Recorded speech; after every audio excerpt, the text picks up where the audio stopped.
구약성경 635페이지입니다. 역대상 16장 7절에서 13절까지 우리 다 함께 합독하여 읽도록 하겠습니다. 그날에 다윗이 아삽과 그의 형제를 세워 먼저 여호와께 감사하게 하여 이르기를 너희는 여호와께 감사하며 그의 이름을 불러 아뢰며 그가 행하신 일을 만민 중에 알릴지어다.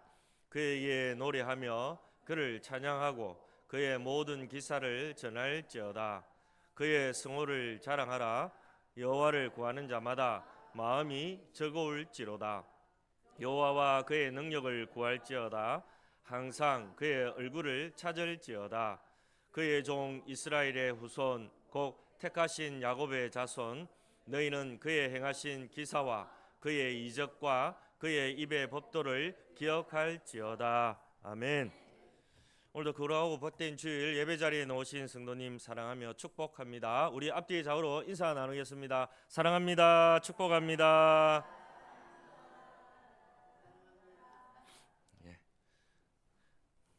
오늘은 맥추절이죠. 맥추절 상반기 동안 우리를 지켜주신 은혜 감사하는 그런 절기이기도 합니다. 오늘 말씀을 통해서 하나님께 드리는 감사라는 제목으로 말씀을 좀 살펴보려고 합니다. 옛날 어느 마을에 늘 불평만 하는 사람이 살고 있었어요. 그는요 늘 돌아다니면서 하나님께서 주신 것도 억수로 많은데 맨날 불평거리만 찾고 다니는 겁니다. 나는 왜 이랬지, 너는 왜 그래 하면서 늘 불평만 하고 다니고 얼굴이 막 찡그려 있겠죠. 불평만 해가지고. 그러다가 어느 날 길을 지나가다가 길가에 아주 예쁘게 핀 작은 들꽃을 하나 보게 됩니다. 그러면서 그는 갑자기 마음속에 이런 것을 깨닫게 되었어요.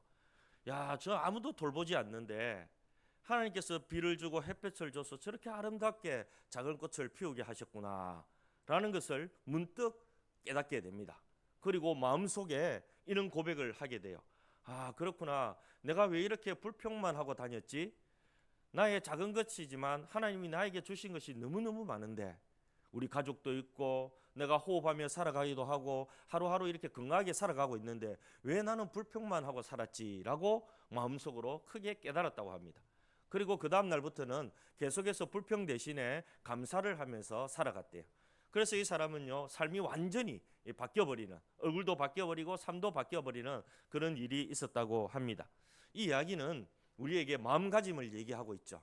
내가 어떤 마음을 가지느냐에 따라서 감사할 수도 있고 똑같은 환경이지만 불평할 수 있다라는 것을 우리에게 가르쳐주고 있습니다. 여러분은 매일매일 감사하면서 살아가고 계십니까? 진짜로요? 네. 우리가 매일 먹는 밥 한 끼, 마시는 물 한 잔, 그리고 늘 공짜로 마시고 있는 공기. 네. 얼마 전 오래전에 TV에 보니까 이 공기를 그 깡통에 깡통이란다. 그 뭡니까? 캔에 담아가지고 팔더라고요. 근데 그 공기가 엄청나게 또 비싸요. 근데 연예인들이 그거 사서 이제 마셔봤는데 별로 맛도 없다 하더라고요. 뭐 아무 맛이 뭐 있겠어요, 그냥. 예. 그리고 팔더라고요. 우리는 감사해야 됩니다. 이 양산에 공기가 얼마나 좋아요. 여기서 부산 나가다가 저기 그 금정 경륜장만 딱 지나면 공기가 딱 틀리거든요. 예. 그러니까 산이 많다 보니까 공기가 참 좋잖아요. 공기도 우리는 공짜로 이렇게 먹고 있습니다. 그럼 우리의 힘으로 그것이 다 얻은 건 아니잖아요. 다 하나님이 주신 것이거든요. 농부가 씨앗을 뿌려도요 비가 오지 않으면 열매를 맺을 수가 없습니다. 하나님께서 햇빛을 주지 않으면 열매를 맺을 수 없어요. 우리가 열심히 일해도요 건강이 우리에게 주어지지 않으면요 그 수고가 다 헛된 것이 될 수 있습니다. 하나님이 또 지켜주시지 않으면 아무리 내가 많이 벌어도 다 흘러가 버리고 말죠. 아프면 다 병원비로 다 들어가지 않습니까? 그러니까 하나님께서 지켜주셔야 한다라는 것이죠. 결국 이 모든 것은요 하나님의 은혜이고 또 하나님의 따뜻한 손길이 늘 우리에게 머물고 있다라는 것을 알 수가 있습니다. 그래서 교회는 해마다 맥추감사절 그리고 또 가을에 추수감사절 이렇게 두 번을 감사절을 드리기도 합니다. 한 해의 절반을 지나온 시점에서 하나님께 감사의 제사를 드리면서 다시 한번 하나님의 은혜를 기억하는 것이죠. 맥추감사절은요 이거는 우리가 뭐 유래를 쭉 이제 이전에 다 얘기해 왔잖아요. 농사의 첫 열매를 드리는 그는 감사에 올려드리는 제사이기도 해요. 그러나 그 이면에 있는 의미는 우리의 삶 전체가 하나님의 은혜로 이루어져 있다라는 것, 그리고 이 모든 것이 하나님의 은혜임을 알고 감사하는 날, 그날이 바로 맥주 감사절이다라는 것이죠. 사회적으로 추수의 기쁨을 나누는 의미가 있고, 신앙적으로는 하나님께 드리는 감사의 고백이 담겨 있는 날이 바로 이 맥주 감사절이기도 합니다. 오늘 이 자리에 모인 우리 모두가 삶의 크고 작은 그런 상황 속에서도 하나님의 은혜를 다시 발견하고 그 하나님의 은혜에 감사할 수 있는 그런 복된 시간이 되기를 간절히 소망합니다. 오늘 우리가 읽었던 이 본문은 다윗이 하나님의 언약궤가 예루살렘에 안치되었을 때에 너무나 감사해서 아삽과 그의 형제들을 불러서 세우는 그런 장면입니다. 당시 언약궤는 우리가 잘 아는 대로 하나님의 임재의 상징이고 하나님의 은혜의 상징이 바로 이 언약궤였습니다. 이 언약궤 안에는 우리가 잘 아는 대로 세 가지가 들어있죠. 십계명과 그리고 만나와 그리고 아론의 상난 지팡이가 들어있죠. 그래서 하나님의 기적과 역사와 이적이 일어났던 것을 담으면서 그곳에 하나님이 함께 하신다라는 것을 늘 생각하게 하는 궤가 언약궤입니다. 언약궤. 그래서 잃어버렸죠. 블레셋에서 잃어버렸다가 기럇 여아림으로 왔다가 그리고 다시 오벳 에돔으로 왔다가 그리고 지금 어디로 왔냐면 예루살렘 성 안으로 들어온 겁니다. 그래서 얼마나 기뻤을까요? 하나님의 임재의 상징을 빼앗겨버렸잖아요. 힘이 없어가지고. 그러다가 이제 다윗 때에 이 하나님의 언약궤가 예루살렘 성 안으로 들어오니까 다윗이 너무너무 기뻤던 거예요. 그래서 하나님 앞에 감사의 제사를 올려드리는 겁니다. 다윗은 단순히 개인적인 감사가 아니라 공동체 전체가 하나님께 감사하도록 그렇게 이끌어가고 있는 겁니다. 혼자만의 감사가 아니라 이스라엘 백성 전체의 감사 제목으로 올리고 있는 것이죠. 그 감사의 내용은 단순히 지금 잘 먹고 잘 살아서 감사하는 것이 아니라 이스라엘의 역사 속에 하나님께서 행하신 구원의 은혜와 이적과 하나님의 인도하심을 기억하면서 감사하는 그런 감사의 제사를 올려드리고 있는 겁니다. 그리고 8절 9절에 보면 이렇게 말씀합니다. 너희는 여호와께 감사하며 그의 이름을 불러 아뢰며 그가 행하신 일을 만민 중에 알릴지어다. 그에게 노래하며 그를 찬양하고 그의 모든 기사를 전할지어다. 감사는 단순히 마음속에 머무는 것이 아니라 선포되는 것임을 볼 수 있습니다. 하나님께서 행하신 일을 세상 가운데 드러내는 것이 바로 감사입니다. 그리고 감사는 곧 찬양으로 이어지고 이 찬양은 곧 간정으로 이어지게 되죠.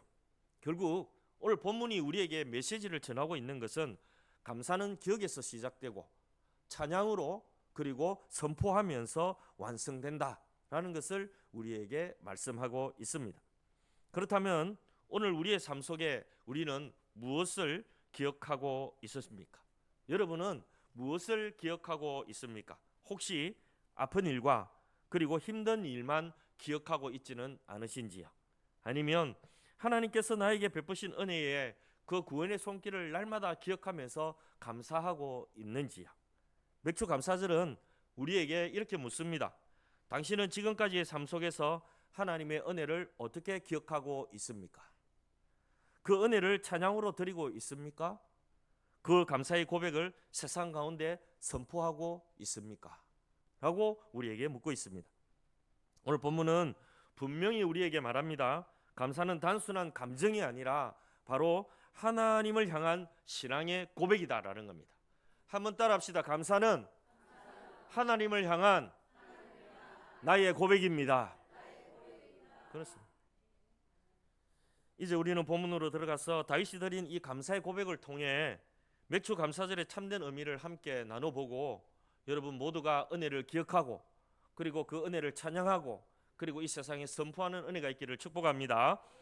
첫 번째, 은혜를 기억하는 감사입니다. 감사는 감사인데 하나님의 은혜를 기억하는 감사를 가져야 한다라는 겁니다. 옛말에 감사하는 마음은 행복을 2배로 만들고 불평하는 마음은 행복을 반으로 나눈다라는 말이 있습니다. 참 맞는 말이지요. 우리가 살아가는 세상은 늘 바쁘고 그리고 경쟁이 치열하고 비교가 참 많습니다. 그러다 보니까 감사보다는 뭐가 먼저 일어날까요? 불평이 일어나죠. 내 마음대로 내 뜻대로 안 되면 불평이 많이 일어납니다. 만족보다는 부족함이 더 많은 시대에 살아가고 있어요. 하지만 성경은 우리에게 말씀합니다. 하나님의 은혜를 기억하고 감사해라. 아무리 바빠도 아무리 힘들고 어려워도 하나님의 은혜를 기억하면서 감사하라라고 우리에게 가르쳐주고 있습니다. 감사는 하나님의 은혜를 기억하는 데서 시작됩니다. 오늘 매주 감사절을 말하고 우리가 어떻게 은혜를 기억하며 감사할 수 있는지 함께 살펴보겠습니다. 본문은 다윗이 언약궤를 예루살렘으로 옮긴 후에 아삽과 그의 형제들에게 감사의 찬양을 드리게 하는 장면입니다. 다윗은 언약궤가 예루살렘으로 안착하는 그 순간 무엇보다 제일 먼저 한 것이 하나님께 감사의 노래를 올려드리기를 원했던 것이죠. 그래서 다윗은 백성들에게 이렇게 말합니다. 12절 13절 같이 읽겠습니다. 그의 종 이스라엘의 후손 곧 택하신 야곱의 자손 너희는 그의 행하신 기사와 그의 이적과 그의 입의 법도를 기억할지어다. 아멘. 여기서 그의 행하신 기사와 그의 이적은 무엇일까요? 이것은 바로 하나님께서 이스라엘 백성들에게 행하신 구원의 손길을 말하는 것입니다. 우리가 잘 아는 대로 애굽에서 출애굽했죠. 그것도 10가지 재앙을 통해서 하나님이 자기 백성들을 탈출시켰잖아요. 이것도 구원의 손길입니다. 광야에서는요, 만나와 메추라기로 구름 기둥과 불 기둥으로 그들을 인도했죠. 이게 구원의 손길이다라는 겁니다. 더 나아가서 그들이 정착하고 살아갈 수 있는 좋은 땅을 허락했죠. 바로 가나안 땅이죠. 이 모든 것이 하나님의 구원의 손길이다라는 겁니다. 그의 행하신 기사와 그의 이적을 감사하라, 그렇게 말하고 있습니다. 더 나아가서 그의 입의 법도를 기억할지어다 라고 말하고 있습니다. 그의 입의 법도는 뭘까요? 바로 하나님이 주신 말씀입니다. 그 말씀을 잘 듣고 지켜 행하면 복을 받게 되고, 그 말씀에 불순종하게 되면 그들은 힘들고 어려운 일을 겪게 되었다라는 것이죠. 그래서 하나님이 그들에게 주신 말씀을 기억하고 감사해라 라고 가르쳐주고 있습니다. 사랑하는 여러분, 우리의 삶도 마찬가지죠. 말씀을 기억할 때 감사는 회복되게 되어져 있습니다. 나를 향하신 하나님의 말씀, 나에게 주신 약속의 말씀을 붙들고 살아가면 원망 대신에, 불평 대신에 우리는 감사하며 살아갈 수 있습니다. 하나님, 지금 삶이 이렇게 어렵고 기도의 응답이 없고 환경이 어려울지라 할지라도 하나님 나에게 주신 이 약속의 말씀, 이 소망의 말씀을 나는 가지고 살아갑니다. 주님, 이 약속의 말씀을 주셔서 감사합니다 라고 소망하면서 살아가는 것이죠. 그게 그리스도인의 삶입니다. 사랑하는 여러분, 그렇다면 우리는 어떻게 이 은혜를 기억하고 감사할 수 있을까요? 단순히 과거를 떠올린다고 되는 것은 아니에요. 바로 복음 안에서 은혜를 새롭게 할 때에 그 은혜를 삶 속에서 우리는 적용할 때에 우리는 감사하면서 살아갈 수 있게 되는 것입니다. 복음은요, 우리에게 가장 큰 은혜를 보여주죠. 바로 복음은 뭡니까? 예수 그리스도의 십자가의 죽으심과 부활 사건이지 않습니까? 우리가 죄 가운데 있을 때 하나님은 우리를 버리지 않았습니다.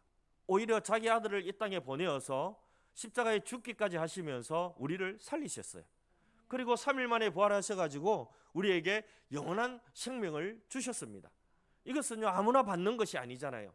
하나님의 은혜를 받은 자만이 이 복음을 알게 되고 영원한 생명을 누리게 되고 천국을 소망하면서 살아가게 되는 것이죠. 여러분에게 감사의 조건이 없습니까? 아닙니다. 감사의 조건이 엄청나게 많은데 그 중에서도 여러분의 가슴팍에 새겨져야 할 감사의 가장 큰 은혜의 조건은 십자가의 죽으심과 주님의 부활하심입니다. 이것이 있으면 우리는 어디를 가든 무엇을 하든 감옥에 있든 어디에 있든 우리는 감사할 수 있습니다. 나를 구원하신 그 은혜, 나에게 영원한 생명을 주신 그 은혜, 그 은혜 우리는 무엇으로 갚아야 할까요? 우리는 어디든지 이것을 생각하면 감사할 수 있게 되는 것입니다. 그래서 복음은 이렇게 말해주고 있어요. 은혜를 기억하는 것이 바로 감사의 출발점이다라는 겁니다. 우리가 살아가는 동안 그 크고 작은 은혜를 경험하지만 그 은혜의 뿌리는 바로 십자가와 부활이 되어야 합니다. 십자가를 기억할 때 우리는 어떤 상황 속에서도 감사할 수 있습니다. 왜냐하면 이미 가장 큰 은혜를 우리는 받았기 때문입니다. 성경은 우리에게 이렇게 말합니다. 에베소서 2장 8절 같이 읽습니다. 너희는 그 은혜에 의하여 믿음으로 말미암아 구원을 받았으니 이것은 너희에게서 난 것이 아니요 하나님의 선물이라. 아멘. 우리의 구원 자체가 은혜이고 하나님이 주신 선물이다라는 겁니다. 그러니까 우리는 값없이 받았잖아요. 그러니까 얼마나 감사한 은혜입니까?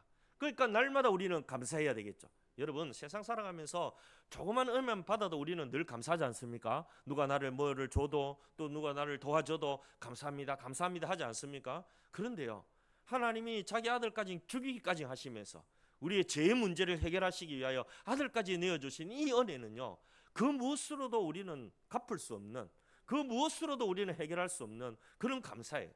그러니까 우리는요, 그 은혜를 우리가 갚을 수 있는 길은 오직 뭐다? 감사뿐입니다. 하나님 감사합니다.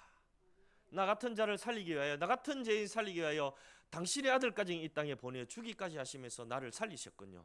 아버지 감사합니다, 감사합니다. 그것이 날마다 우리의 고백이 되어야 한다라는 거예요.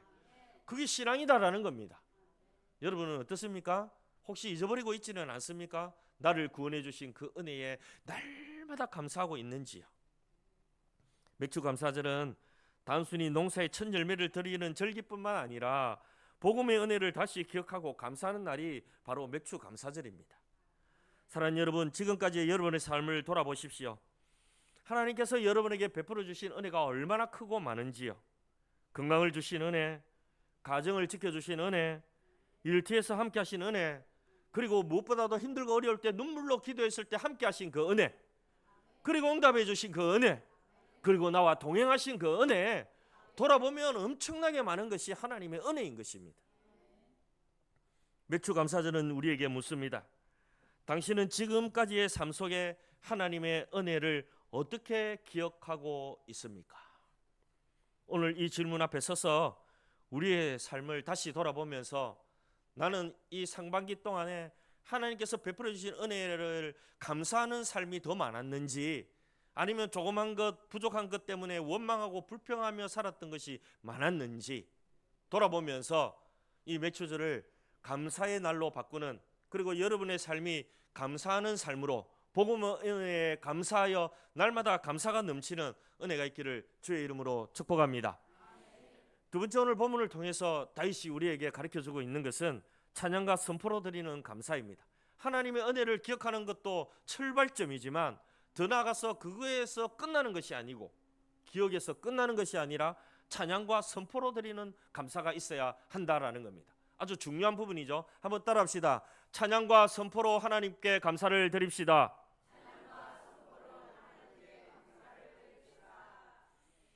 기억만 하는 것이 아니고 찬양하라라는 겁니다. 그리고 이 세상에 선포하라라는 겁니다. 독일의 신학자 보네프는 찬양 없는 감사는 반쪽짜리 감사다라고 말을 했습니다. 감사는 마음속에 머무는 것이 아닙니다. 감사는 반드시 표현되어야 하고 그 표현은 찬양과 선포로 나타나게 되어져 있습니다. 우리가 하나님께 받은 은혜를 기억한다면 그 은혜는 반드시 우리의 입술의 고백과 삶의 선포로 드러나야 한다라는 것이죠. 오늘 본문은 다윗이 언약궤를 예루살렘으로 옮긴 후에 백성들에게 하나님께 감사하며 찬양하고 그 행하신 일을 만민 중에 알리라라고 명령하고 있습니다. 오늘 본문 8절 9절을 같이 읽겠습니다. 너희는 여호와께 감사하며 그의 이름을 불러 아뢰며 그가 행하신 일을 만민 중에 알릴지어다. 그에게 노래하며 그를 찬양하고 그의 모든 기사를 전할지어다. 아멘. 다윗은 단순히 백성들에게 마음속으로 감사하라고 말하고 있지 않습니다. 그는 감사가 반드시 찬양과 선포로 이어져야 한다라고 말하고 있습니다. 감사는 내면의 감정이 아니라 하나님께 드리는 신앙의 고백이기 때문에 그렇습니다. 먼저 다윗은 여호와께 감사하며 그의 이름을 불러 아뢰라라고 말하고 있습니다. 그의 이름을 불러 아뢰라, 8절에 말하고 있는 이 말씀은 하나님의 이름을 알리라라는 말입니다. 원어로 살펴보면 선포하라라는 말입니다. 다시 말하면 하나님의 이름을 알리고 이런 기적과 이전의 이적과 이런 하나님의 능력을 이 세상에 알리라라는 겁니다. 그것을 알리라라는 거예요. 그리고 선포하라라는 그런 뜻이죠. 감사는 하나님을 높이는 행위입니다. 여러분, 하나님을 높이고 싶습니까? 그러면 날마다 감사하시기 바랍니다. 우리가 하나님께 감사할 때 하나님의 이름이 이 세상 가운데 드러나게 되고 하나님의 영광이 선포되는 것이죠. 여러분, 여러분의 삶 속에 늘 감사해 보십시오. 세상 사람들이 뭐라고 하는지. 저 또라이야 이가. 예? 아니 이렇게 힘들고 어려운데 직장생활도 어렵고 날마다 상사한테 야단 맞고 가정도 별로 안 좋은데 저는 맨날 감사하고 돌아다니네. 저 또라이다 또라이. 그렇게 할까요? 아니죠. 야, 어떻게 저렇게 힘든 가운데서도 저 사람은 감사할 수 있지? 그 이유가 뭐지? 그리고 알고 보니 그 사람은 예수를 잘 믿고 있는 사람인 거예요. 아, 그렇구나. 저렇게 어려운 환경 속에서도 우리 같으면 짜증내고 화내고 불평할 건데 저 사람은 오히려 감사하고 웃고 다니네. 야, 왜 저렇지? 그렇게 물어볼 때 하나님 때문이죠. 십자가에 죽으신 예수님 때문이죠. 나를 살리신 부활하신 예수님 때문이죠. 라고 간증한다면 하나님의 이름이 높이게 되고 그 감사를 통해서 하나님의 영광이 드러난다, 그 말씀입니다. 그리고 그가 행하신 일을 만민 중에 알게 하라라고 말합니다. 감사는 개인의 고백에 머물지 않고 공동체와 세상 가운데 선포되어야 합니다. 하나님께서 행하신 일을 숨기지 말고 만민에게 알리라는 것이죠. 이게 뭡니까? 우리의 삶 속에 역사하신 하나님을 간증하라라는 말입니다. 세상 사람들 만날 때 맨날 돈 버는 이야기, 막 주식 이야기 이런 거 좀 하지 말고 하나님이 나를 만나 주신 은혜를 좀 나누세요. 말씀 속에서 만났던 여러분, 힘들고 어려울 때 나를 위로하신 그 하나님, 힘들고 어려울 때 기도했을 때 응답해 주신 그 하나님, 우리 하나님이 이렇게 좋은 하나님이라고 그 하나님을 알리십시오. 그 하나님을 선포하십시오. 그럴 때 그 사람은요, 우리에게 돌아오게 되어져 있습니다. 하나님을 인정하게 되어져 있어요. 우리가 받은 은혜를 나눌 때 다른 사람들도 하나님을 알게 되는 겁니다. 무조건 예수 믿으세요. 예수님 우리를 위해서 이 땅에 오셨어요. 십자가를 지어 죽으셨어요. 그들에게 막 전해도 그들은 잘 못 알아듣습니다. 그런데 이야기하면서 차 한잔 마시면서 밥 한번 살면서 좋은 카페 가가지고 얘기 나누면서 커피 한잔 먹으면서 있잖아 하면서 얼마나 얘기하기 좋아요. 옛날에 나는 있지 술 많이 먹거든. 옛날에 내 고스톱도 잘했거든. 근데 지금은 아무것도 안 해. 왜 그런 줄 알아? 하나님을 내가 만났기 때문이야.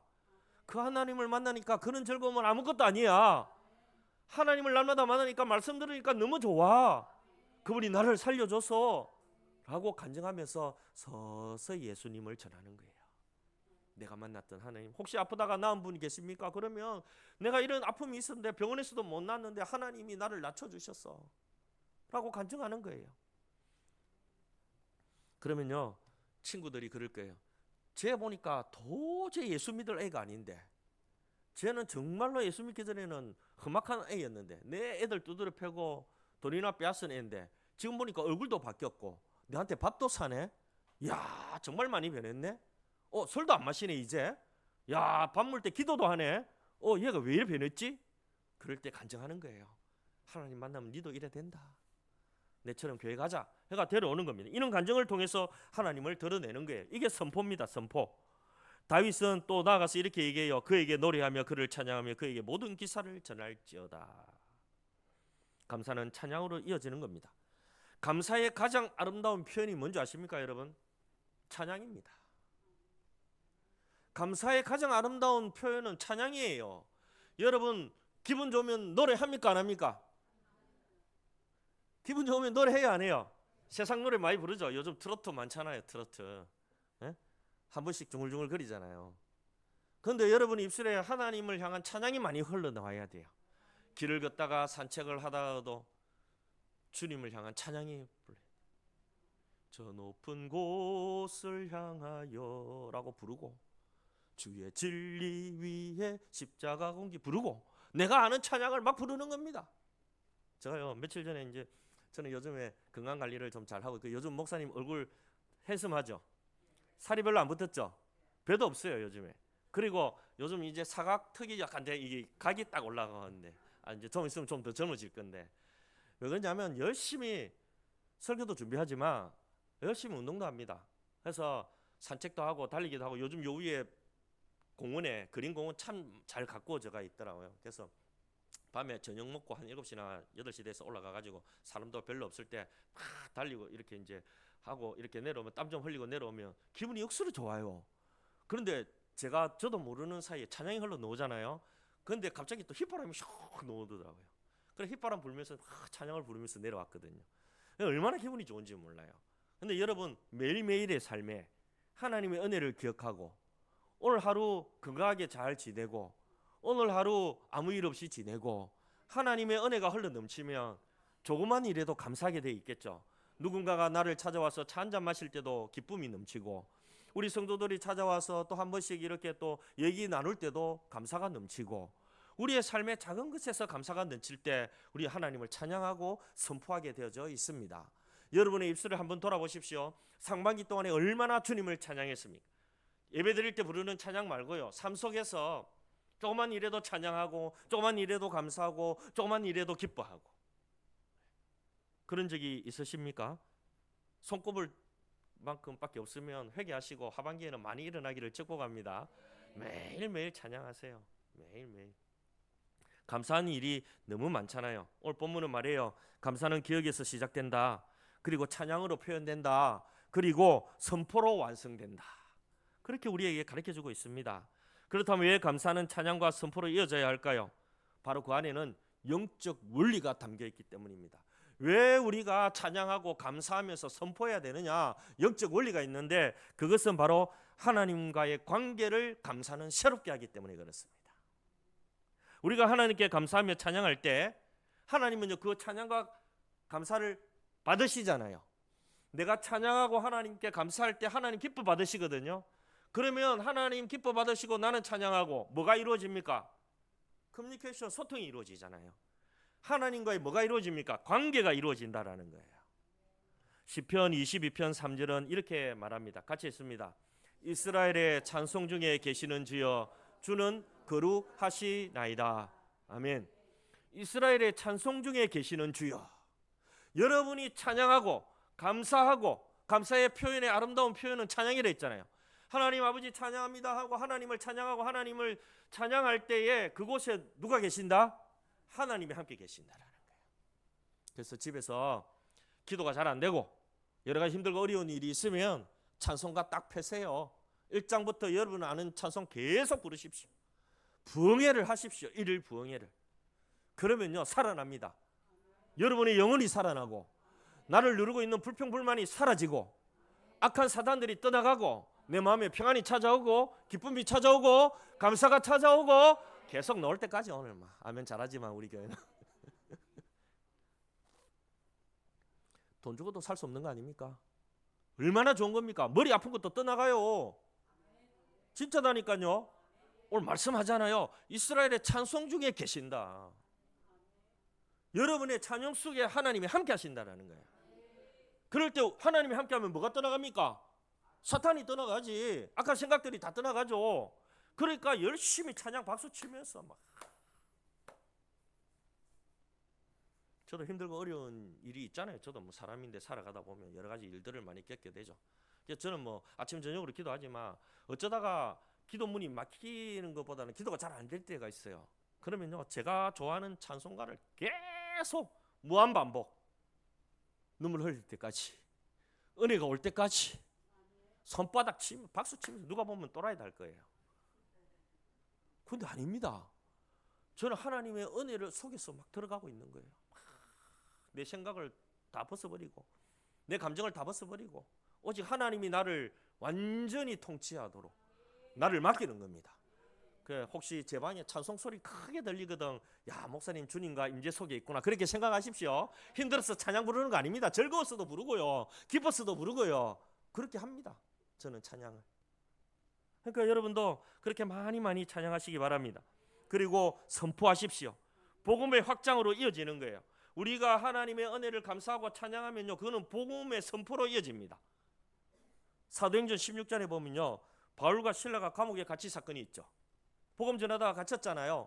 그런데 뭐 했습니까? 안에서 감사하고 찬송했잖아요. 어떤 일이 일어났어요? 옥문이 열렸죠. 우리는 여기까지 알고 있어요. 그런데 더 중요한 게 있잖아요. 옥문이 열리고 이들의 찬양과 이들의 감사를 통해서 옥문이 열리고 하나님의 기적과 이적을 들었던 보았던 그 감옥에 있던 간수장들과 옆에 있는 가족들이 예수를 믿었더라. 복음이 선포되어진 겁니다. 찬양과 감사를 통해 하나님의 능력이 나타나고 하나님의 이적이 나타나고 그것을 보았고 들었던 사람들이 주님께로 돌아오는 역사가 일어나게 되었다라는 것이죠. 복음의 선포로 이어집니다. 놀라운 일입니다. 찬양의 능력이 있습니다. 찬양 많이 부르시고, 이 찬양은 감사예요.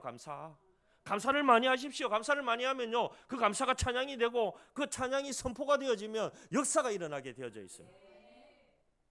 이게 영적 원리예요. 힘들다 하지 마시고 찬양하고 기도 부르고, 혼자 있을 때 막 주님과 함께 하고 말씀 듣고 기도하고 부흥회도 하고 막 영적인 것들을 많이 채워야 돼요. 영적인 것들. 사랑하는 여러분, 지금까지 여러분의 삶을 돌아보십시오. 하나님께서 여러분에게 은혜를 베풀어 주신 것이 너무너무 많을 겁니다. 그 은혜를 기억하고 찬양하십시오. 그리고 그 은혜를 세상 가운데 선포하십시오. 직장에서, 가정에서, 이웃관계 속에서 하나님의 은혜를 나누십시오. 모일 때마다 맨날 세상 이야기하지 말고 모일 때마다 하나님 이야기 나누고, 지난주 보니까 우리 일여전도에서는 간증 나누다가 막 너무 늦어가지고 늦게까지, 엄청나게 늦게까지 하셨어요. 얼마나 즐거워하시는지 모르십니다. 얼마나 좋은지 모르죠.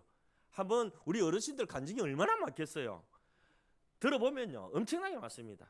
옛날에 우리 이해철 장로님 돌아가셨지만 저 만나면 매 식사하면은요 간증이 막 1탄, 2탄, 3탄까지 나옵니다. 근데 들어도 똑같이 맨날 똑같은 1탄, 2탄, 3탄이거든요. 그런데도 엄청 은혜가 돼요. 젊었을 때에 죽었다가 살아난 이야기, 논밭에 깔렸다가 죽었다가 살아난 이야기, 저 다 기억 다 해요 아직까지. 그런데요 그 간증이 얼마나 고마운, 얼마나 하나님의 은혜인지 우리 장로님의 마음속에는 그 하나님 만났던 체험이 있는 거예요. 그러니까 다른 사람에게도 전하고 막 그렇게 하는 거죠. 여러분의 삶 속에 하나님 만난 간증이 있죠? 여러분 하나님 만났잖아요. 그러니까 다 예수님 믿고 교회 생활하고 있잖아요. 내가 만났던 하나님을 전하십시오. 누가 만났던 하나님이 아니라 내가 만났던 예수님이에요. 저도 예수님 이야기하면요 한정없이 할 수 있습니다. 저를 만나주신 하나님을 얘기하면. 그러니까 여러분들 그 간증들을 여러분의 사람들 만나는 사람들마다 또 하고 무한 반복하십시오. 리플레이. 그리고 새로운 은혜 주시면 또 새로운 은혜 또 전하시고, 그렇게 하는 거예요. 우리 신앙생활 하면서. 우리 교회도 얼마나 간증이 많습니까? 우리 어르신들 기적이잖아요. 수술하고 다른 분은 한 달, 2달, 석 달 있어야 되는데 3일 만에 퇴원해보고, 하루 만에 일어나가 허리 수술하고 하루 만에 일어나가 제가 신방 가니까 걷고 있어요. 저 놀랬습니다. 지금 퇴원해가지고 뭐 요양병원에 지금 치료받고 계시지만 놀라운 기적들입니다. 그런 일들이 많아요. 꼭 몸뿐만 아니고 우리 교회를 사랑하시는 하나님, 여러분을 사랑하시는 하나님은요 여러분에게 많은 은혜를 베풀어 주고 있습니다. 우리가 그 은혜를 모르기 때문이지, 기억하지 못하기 때문이지, 그리고 쉽게 흘러보내기 때문이죠. 돌아보면 모든 게 은혜 아닙니까? 모든 게 은혜입니다. 다윗은 언약궤가 예루살렘에 안착한 그 순간 백성들에게 하나님께 감사하며 하나님의 이름을 높이고 그 향하신 일을 만민에게 알리라고 명하고 있습니다.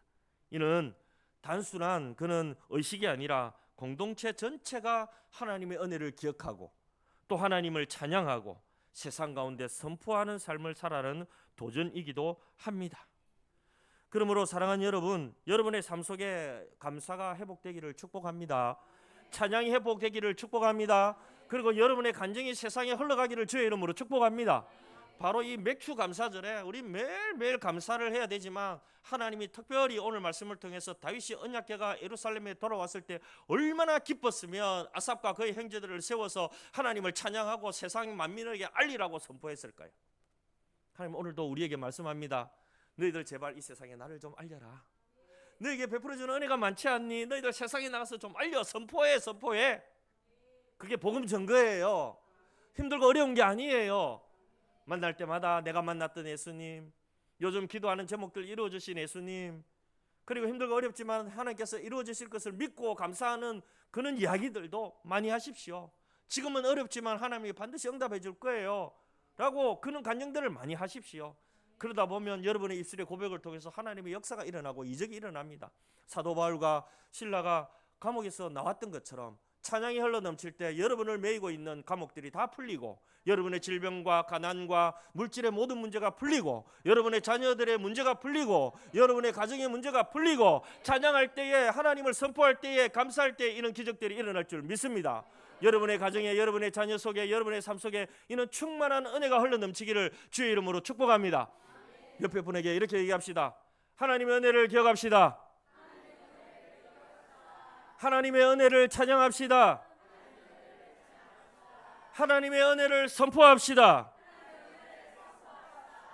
예, 이 선포의 세 가지를 가지고 기도의 자리로 나갔으면 좋겠습니다. 한 1, 2분 정도 함께 기도했으면 좋겠습니다.